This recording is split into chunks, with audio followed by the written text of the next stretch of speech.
Hello class.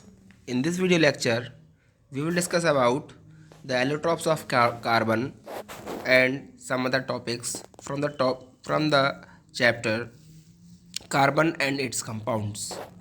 So first we will discuss about the allotropes of carbon. What are allotropes? जैसा कि मैंने आपको पिछले लेक्चर में बताया था that allotropes are the substances made up by only single element having different structure. Okay जब कोई एक ही एलिमेंट अलग अलग स्ट्रक्चर गेन करके अलग अलग सब्सटेंस को क्रिएट करता है तो वो अलग अलग सब्सटेंस आपस में एक दूसरे के एलोट्रॉप्स कहलाते हैं and this property is called allotropy. Okay so here are some allotropes of carbon. जैसे कि मैंने आपको पहले बता चुका हूँ. some of them are diamond, graphite, Buckminster, fullerene. ये जो एलोट्रॉप्स आपने यहाँ सामने स्लाइड में देख रहे हैं these are known as the crystalline allotropes and some of them are amorphous allotropes. For example, coal, coke and lamp black. Among them, these three are very important regarding to your exam point of view. So we will discuss here now the structure of diamond, graphite and buckminster fullerene, in which diamond and graphite are very well known allotropes of carbon which are made up only from the carbon atom, but having as they have the different arrangement of carbon atom, that's why they have different type of structure. Okay, so now we will start to study the structure of diamond. In the structure of diamond, as you know that there is 3D structure of diamond atom in which all the carbon atoms are arranged in 3D covalent bonded structure. Means diamond में सारे carbon atom 3D covalent structure के through आपस में एक दूसरे से covalent bond बनाते हुए अटैच रहते हैं. अब चूँकि इन कोवलेंट बॉन्ड्स में जैसा कि आपको पता है कि कार्बन की वैलेंसी 4 होती है, तो each and every carbon atom wants to join with other 4 carbon atoms. That's why in the structure of diamond there is no free electrons to move. इसलिए 3D structure of diamond is very hard, as you know that diamond is the hardest substance of the world. World में इससे ज़्यादा hard कोई भी other substance नहीं होता, और ऐसा केवल इसलिए है because diamond has the 3D covalent bonded structure. ठीक है, now we will see here the structure of graphite. Graphite में डायमंड के अपेक्षा यहाँ पे थोड़ा सा 3D स्ट्रक्चर ना होते हुए 2 डायमेंशनल शीट्स होती हैं. 2 डायमेंशनल शीट से मीन्स कि यहाँ पर 2 dimensional means x and y dimension में बने हुई some sheets are there. Like these sheets are hexagonal sheets in which 6 carbon atom are attached in a ring, and all these rings are attached together. As you see here that each and every carbon atom is attached with other 3 carbon atom. यहाँ देख लीजिए, आप एक carbon atom की बात करें तो ये 3 कार्बन एटम से अटैच है. आप किसी भी एक कार्बन एटम को देखेंगे तो ये अगले 3 कार्बन एटम से अटैच होगा. अब यहाँ पे एक क्वेश्चन आ सकता है आपके माइंड में कि सर ये वाला कार्बन एटम तो केवल दो से अटैच है, ये वाला केवल 1 से अटैच है. तो क्लास ये ध्यान से सुनिएगा कि ये एक छोटा सा एक सीन लिया गया है डायमंड के स्ट्रक्चर से, ठीक है। तो इसको हमें कहीं ना कहीं तो ब्रेक करना ही पड़ेगा। अगर हम इसको फुल बनाते चले जाएं तो ये वाले कार्बन भी आगे अटैच होते चले जाएंगे इसी तरीके से शीट में, और ये वाले कार्बन आइटम्स भी आगे से इस तरीके से शीट बना चले जाएंगे। और जिस तरीके से हम देखेंगे कि each and every carbon atom will attach by the other 3 carbon atoms, ठीक है। तो यहाँ पे आप देख रहे हैं कि ग्रेफाइट में प्रत्येक कार्बन एक दो अलग अलग कार्बन से अटैच है, जबकि डायमंड के स्ट्रक्चर में हर एक कार्बन मोस्टली 4 कार्बन से अटैच दिखाया गया है, ठीक है। तो डायमंड का स्ट्रक्चर 3D कोवलेंट स्ट्रक्चर होता है, जबकि ग्रेफाइट का स्ट्रक्चर 2 डायमेंशनल कोवलेंट स्ट्रक्चर होता है। अब इसमें होता क्या है कि अलग अलग शीट्स जो होती हैं वो आपस में एक दूसरे से अटैच रहती हैं due to the action of weak van der Waals forces. ये जो आपको लाइंस दिखाई जा रही हैं, these are actually weak van der Waals forces working between the 2 sheets of graphite structure, ठीक है। इन शीट्स के बीच का ये डिफरेंस, ये डिस्टेंस दिखाई गई जो कि पिकोमीटर में है, ठीक है। In this structure of graphite के स्ट्रक्चर में हर एक कार्बन अलग अलग 3 कार्बन एटम से अटैच रहता है। इसका मतलब ये होगा कि इसका एक कार्बन एटम, एक कार्बन इलेक्ट्रॉन जो है मूव करने के लिए फ्री रहता है। मींस इसीलिए graphite is a good conductor of heat and electricity, ठीक है। यहाँ हम नेक्स्ट यहाँ देखेंगे कि properties of diamond and properties of graphite.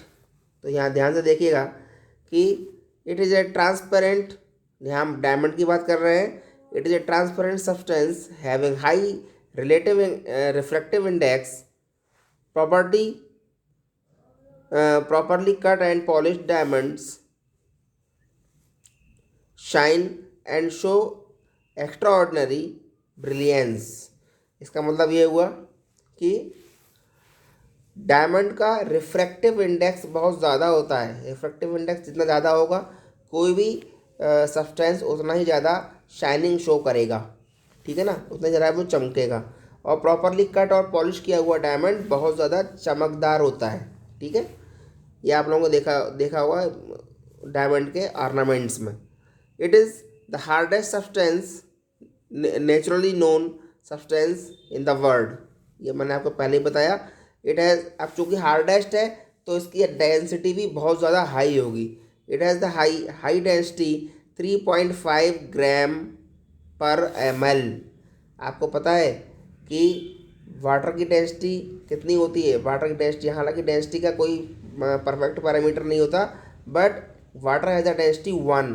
तो 1 के एस्पेक्ट में इसकी डेंसिटी 3.5 ग्राम पर ml है, यानी वाटर से लगभग 3.5 गुना ज़्यादा भारी है, ये ज़्यादा डेंस है। It is a non conductor of electricity and heat. अब चूँकि इसमें कोई इलेक्ट्रॉन फ्री है ही नहीं, that's why it is a non conductor of electricity and heat. लेकिन कुछ बुक्स में ये लिखा रहता है कि डायमंड जो है वो हीट को बहुत अच्छे से कंडक्ट कर लेता है। तो ऐसा इसलिए होता है because it has a continuous structure of covalent bond, so heat can be conducted from the diamond in the way of conduction, okay। it is insoluble in the all known solvents। जितने भी solvents हैं उसमें diamond कभी भी घोला नहीं जा सकता, सॉल्युबल नहीं है डायमंड इन सारे सब्सटेंसेस में, okay. Now the structure of diamond, जैसा कि मैंने आपको पहले एक्सप्लेन कर चुका हूँ, इसके बारे में कुछ यहाँ पर दिया हुआ है। In a diamond each carbon atom is covalently bonded to 4 other diamond atoms in a tetrahedral fashion और मैनर। यहाँ फैशन की जगह मैनर भी वर्ड यूज़ किया जा सकता है। This tetrahedral arrangement of carbon atom give the rigid means बहुत ज़्यादा hard 3D structure of diamond। Now here are some uses of diamonds. It is used to in the making of precious ornaments or jewelry. It is used to manufacturing the tools for cutting and grinding the glass and rocks। यानी glass and rocks को भी diamond काट देता है, means it is very very hard substance. It is used for making high precision tools used in the surgery. It is used for making high precision thermometer, and it is also used for making the protective windows for spectacles or spectracrafts. Okay, spacecraft. Sorry. Now, what is graphite? How are the difference between the properties of graphite and diamond can be understand. For this we will study some property of graphite here. It is the grayish black opaque material. अब यहाँ ध्यान दीजिएगा कि graphite OPEC material है, जबकि diamond एक transparent material था. ठीक है, diamond is a transparent material, जबकि ग्रेफाइट क्या है, एक ओपेक मटेरियल, इसके आर पार नहीं देखा सकता. ठीक है, हैविंग ए मेटेलिक लस्टर. जैसा कि डायमंड में भी चमक होती है, वैसे ही ग्रेफाइट में भी थोड़ी सी शाइन पाई जाती है, और जिसको जो कि मेटेलिक लस्टर की तरह होती है, मेटेलिक चमक की तरह होती है. मेटल जैसे मेटल में चमक होती है, वैसे ही ग्रेफाइट में भी चमक पाई जाती है.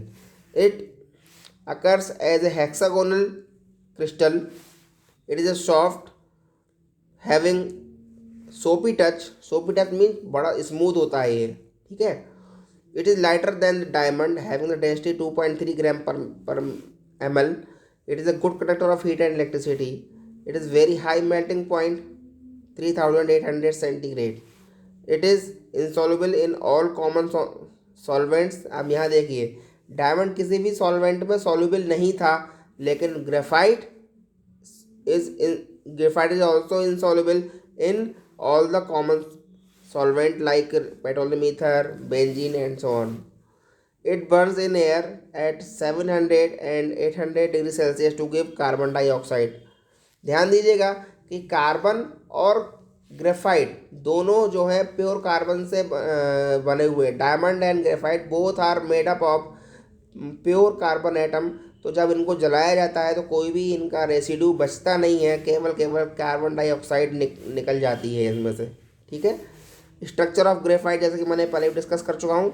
Now we will discuss about the uses of graphite. It is used for making the electrodes in the electric furnaces, used for temperature lubricant. High temperature lubricant मतलब हाई टेम्परेचर पर कई सारे लुब्रिकेंट जो हम यूज़ करते हैं वो working अपनी ख़त्म कर देते हैं, जबकि ग्रेफाइट एक ऐसा सब्सटेंस है जो कि हाई टेम्परेचर पर भी अपने लुब्रिकेंसी की जो उसकी जो प्रॉपर्टीज होती है उसको वो लूज़ नहीं करता है. It is used for making the crucibles to be used for melting the metal. ये क्रूसिबल बनाने के काम भी आता है. ध्यान दीजिए क्रूसिबल क्या होता है. जब हम मेटलर्जी को करते हैं तो कई बार हमें मेटल को मेल्ट करना पड़ता है. अब मेटल जो होती है बहुत ज़्यादा टेम्परेचर पे मेल्ट, तो ऐसा कोई हमारे पास पॉट होना चाहिए जो कि जिसमें डालने पर मेटल तो मेल्ट हो जाए लेकिन उस पॉट का कुछ ना बिगड़े. तो इसीलिए हम जो वो पॉट बनाते हैं जिसको हम क्रूसिबल बोलते हैं, ये ग्रेफाइट से बनता है. और जब ये बहुत ज़्यादा टेम्परेचर पर भी ये इसका कुछ भी नहीं होता, ये बिल्कुल भी मेल्ट नहीं होता, और इसीलिए हम ग्रेफाइट का यूज़ क्रूसिबल बनाने में भी करते हैं. It is used for making the lead pencils as you know very well. It is also used for making the artificial diamonds also. Now the third allotrope of carbon. It is very very important. Buckminster fullerene. Buckminster fullerene क्या है? It is an allotrope of carbon containing the clusters of 60 carbons atom join together to form a spherical molecule. मतलब ये एक 60 carbons का एक group होता है जो कि कंबाइंड होते हैं together to form a spherical structure like a football. यहाँ पर देख सकते हैं आप, इसका स्ट्रक्चर किसकी तरह होता है? फुटबॉल की तरह होता है. Structure of Buckminster fullerene. The balls shown in this figure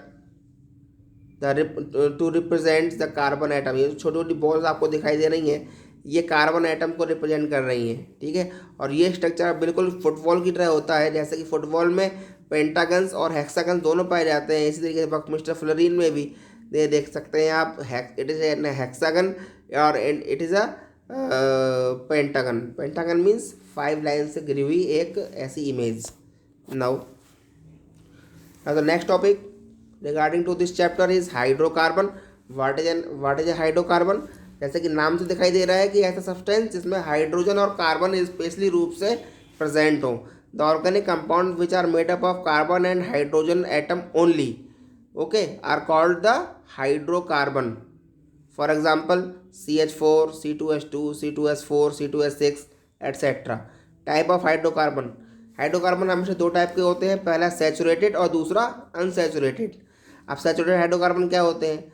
saturated hydrocarbon वो होते हैं जिसमें केवल सिंगल बॉन्ड पाया जाता है, जैसे मीथेन, ईथेन, प्रोपेन, ब्यूटेन, जिसमें भी लास्ट में एन लगा हो, ANEN, तो वो हमेशा कौन से होंगे? सैचुरेटेड हाइड्रोकार्बन होंगे, जिनको हम कंबाइनली एल्केन भी बोल सकते हैं। ये मैं आपको क्लास में बता चुका हूँ। इनका फार्मूला जैसे कि मीथेन का फार्मूला CH4, C2H4 एट्सेट्रा। और अनसैचुरेटेड हाइड्रोकार्बन कौन होंगे?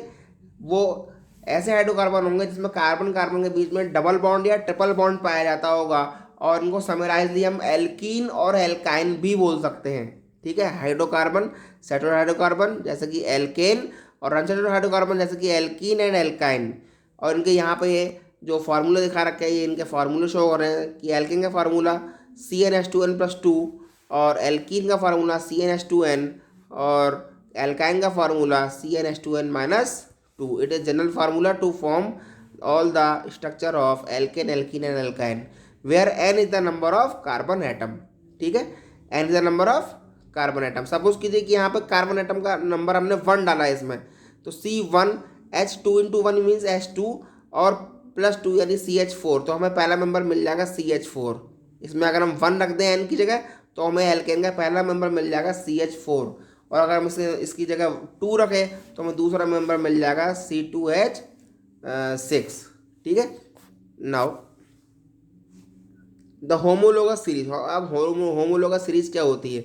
जैसे कि मैंने आपको मेंबर्स की बात की, लास्ट लाइन में आपसे मेंबर्स की बात की, तो मेंबर्स मीन्स जब कोई सीरीज होगी तभी तो उसके मेंबर होंगे, और वो सीरीज कौन सी होती है? That series is known as homologous series. तो ध्यान दीजिएगा, बहुत इंपॉर्टेंट क्वेश्चन आता है इसका एग्जाम में कई बार। The series of organic compound having same functional group. ध्यान दीजिएगा, फंक्शनल ग्रुप इसमें सेम होना चाहिए। अब फंक्शनल ग्रुप क्या है, ये बहुत इंपॉर्टेंट चीज़ है। ठीक है, सपोज कीजिए कि आपके पास बहुत सारी सफ़ेद चादर है। ठीक है, आपने 10 चादर को ब्लू कलर से रंग लिया, 10 चादरें रेड कलर से रंग दी और 10 चादरें येलो कलर से रंग दी। आपके पास 3 अलग अलग कलर की चादरें हो गई। तो है तो कपड़ा, लेकिन अलग अलग कलर का हो गया, एक ही साइज का है लेकिन उसका कलर अलग अलग है। तो वो कलर उसको एक परफेक्ट करेक्टरिस्टिक दे रहा है कि ये चादर रेड कलर की है, ये चादर ब्लू कलर की है और ये चादर येलो कलर की है। इस तरीके से कोई फंक्शनल ग्रुप जो होता है वो इन हाइड्रोकार्बन्स को एक स्पेसिफिक प्रॉपर्टी देता है, जिस वजह से ये फंक्शनल ग्रुप उस गिवन हाइड्रोकार्बन का एक स्पेशल कैरेक्टर बन जाता है। फॉर एग्जांपल, अगर किसी हाइड्रोकार्बन में अल्कोहल का ग्रुप लगा दिया जाए तो वो हाइड्रोकार्बन अल्कोहल को बनाएगा, अल्कोहल को शो करेगा, और किसी में अगर हम एल्डिहाइड लगा दें तो वो कार्बन कंपाउंड एल्डिहाइड कहलाएगा। तो इस तरीके से इन फंक्शनल ग्रुप्स की कुछ सीरीज होती हैं, these series are known as homologous series, जिसमें इनके जो मेंबर्स होते हैं ये कार्बन के नंबर के अकॉर्डिंग आपस में एक दूसरे से रिलेटेड होते हैं। जैसे कि अगर किसी सीरीज में कार्बन में किसी सीरीज में पहला कंपाउंड होगा तो उसमें केवल एक पहला कार्बन होगा, यानी मीन्स एक ही कार्बन होगा, और जो दूसरा कंपाउंड होगा उसमें 2 कार्बन होंगे, तीसरे कंपाउंड में तीसरे मेंबर में 3 कार्बन होंगे। इस तरीके से एक सीरीज बन जाएगी 1 2 3 4 5 6 अप टू 10 कार्बन एटम्स की। तो this series is known as homologous series, and this series is has the difference by in the two member by the CH2 group. मतलब 2 मेंबर्स के बीच में जो डिफरेंस होगा वो CH2 ग्रुप का होगा, और अगर CH2 ग्रुप का आप एटॉमिक मास निकालें तो ये 14 आता है। तो 2 जो कार्बन्स होंगे किसी एक ही होमोलोगा सीरीज में, उनमें जो डिफरेंस होगा वो 14 एटॉमिक मास या CH2 ग्रुप का होगा। ठीक है, तो आप इसको दोबारा से पढ़िए एक बार, आपको अच्छे से समझ में आएगा। The series of organic compound having same functional group, जैसे कि अल्कोहल है तो अल्कोहल की ही सीरीज है, एल्डिहाइड है तो एल्डिहाइड की ही सीरीज है, एल्केन है तो एल्केन की ही सीरीज है, एल्कीन है तो एल्कीन की ही सीरीज है। तो इस तरीके से अगर देखा जाए तो सेम फंक्शनल ग्रुप की series and similar chemical properties. आप सेम फंक्शनल ग्रुप को सीरीज है तो सारी की प्रॉपर्टीज कैसी होगी, सेम ही होगी, केवल number of carbon atom he different होंगे। ठीक है, is called the homologous series in which the member differs by the CH2 group और 14 एटम मॉलिकुलर मास। ठीक है, अब करेक्टरिस्टिक्स क्या होते हैं कि all the members of a series can be represented by the same general formula. All the compounds of a series show the similar chemical properties. सारे compound की सिमिलर केमिकल प्रॉपर्टीज होती हैं। There is a regular graduation in the physical properties. इनकी physical property में एक regular graduation होता है, बढ़ चल जाता है वो ग्रेजुएशन अंतर। And the melting and boiling point increases with the increasing molecular masses. जैसे जैसे हम सीरीज में नीचे की तरफ चले जाते हैं तो इन सीरीज का जो मॉलिकुलर मास होता है वो बढ़ता चला रहता है, और इस तरीके से उनका मेल्टिंग एंड बॉइलिंग पॉइंट भी इंक्रीज करता चला जाएगा। Now we will emphasize on the three series given by the name alkane, alkene and alkyne. It is a general formula, ये मैं आपको पहले ही बता चुका हूँ। जब हम एल्केन की बात करेंगे तो इस फार्मूले अगर हम 1 रख दें तो हमें पहला जो मेंबर मिलता है ये होता है methane, CH4। It has the formula CH4। Next member हमें कहाँ से कैसे मिलेगा, या तो हम CH4 में डायरेक्ट CH2 जोड़ दें, या फिर इस फार्मूले में अगर हम 2 रखें तो हमें दूसरा मेंबर मिल जाएगा। तो 2 रख के इसको निकालना थोड़ा सा लॉन्ग मेथड है, तो इसलिए आप अगर CH4 में आप CH2 को ऐड कर लें तो आपको नेक्स्ट मेंबर तुरंत मिल जाएगा C2H6। इसी प्रकार अगर आप C2H6 में अगर CH2 को ऐड कर लें तो थर्ड मेंबर आपको मिलेगा C3H8। And the next member is butane, that is C4H10। And the next member is pentane, that is C5H12। जैसा कि मैंने आपको पिछली क्लास में ये सीरीज आपको बताई थी, मैथ एथ प्रो ब्रूट पेंटेन पेंट। इस तरीके से हम इसमें एल्केन का सफिक्स मीन्स जो कि लास्ट में लगाया जाता है ANE, जो कि क्या होगा ANE को हम अगर लगा लें उस पर्टिकुलर कार्बन के सीरीज के नेम के बाद तो हमें पर्टिकुलर एल्केन मिल जाती है। इसी प्रकार मैं बात करूँगा आपसे एल्कीन के बारे में। Alkene has the general formula CnH2n, और CnH2n का फर्स्ट मेंबर एब्सेंट होता है, ध्यान दीजिएगा। एल्कीन में 2 कार्बन का होना जरूरी है, जबकि मेथ में केवल एक ही कार्बन होता है C1। ठीक है, तो जब 2 कार्बन आएंगे तभी इसकी सीरीज स्टार्ट होगी। 2 कार्बन मीन्स एथ, और एथ में अगर आप इन जोड़ दे तो बन जाता है ईथीन। ये मैंने आपको नेक्स्ट क्लास में आज ही बताया हुआ है। ठीक है ना, तो इसका फार्मूला बन गया C2H4। अगर आप इसमें अगर C2 रखेंगे तो आपको C2H4 फार्मूला मिलेगा, और इसमें अगले मेंबर के लिए आपको कुछ नहीं करना है, केवल CH2 ऐड करते चले जाना है, आपको नेक्स्ट मेंबर मिलता चला जाएगा। ठीक इसी तरीके से एल्काइन भी फर्स्ट मेंबर इसका एब्सेंट होता है। First member of alkyne is absent and the next member from the next member it will start it's series. Alkyne means triple multiple bond present in 2 carbon atoms। तो first member of this series is ethyne, जिसको हम acetylene भी बोलते हैं। ठीक है, ये जो इथीन है ये एथाइलिन होती है, और एथाइन को हम एसिटिलीन भी बोलते हैं, और इन नामों से ये एग्जाम में पूछी जाती है। ठीक है, it has the first member C2H2।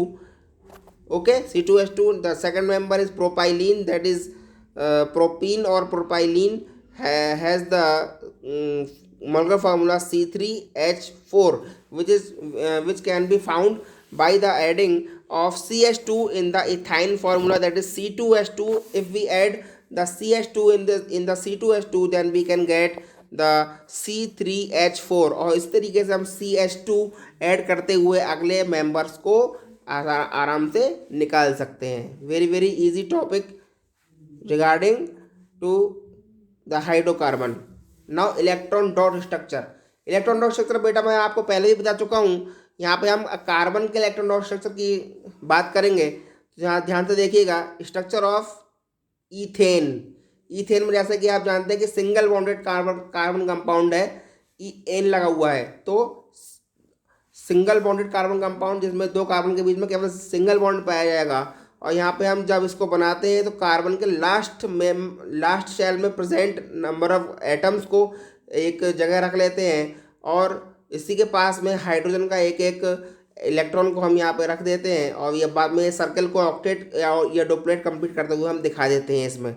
This structure is known as electron dot structure of ethane, जिसको हम इस तरीके से भी शो कर सकते हैं बिना विदाउट सर्कल ड्रॉ करे हुए।